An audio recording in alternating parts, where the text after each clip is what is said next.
Dneska si ukážeme, jak vyčistit takto špinavé dno pánve, abyste měli pánvičku jako novou. Na čištění použijeme náš skvělý čistič na trouby Agrilis Euronic, který je opravdu mimořádně účinný.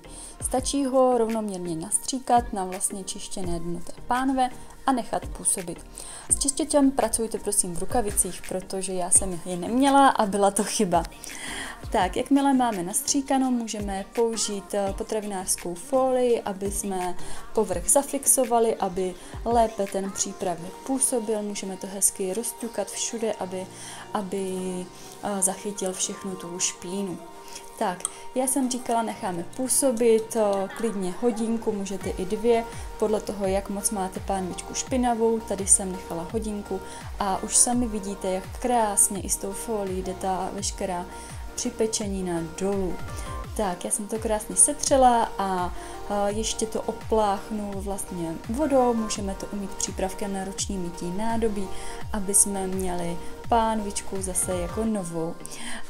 Na závěr vám ještě přikládám fotku, kde vlastně vidíte, jak krásně jsme pánvičku vyčistili. Krásný den, zase příště!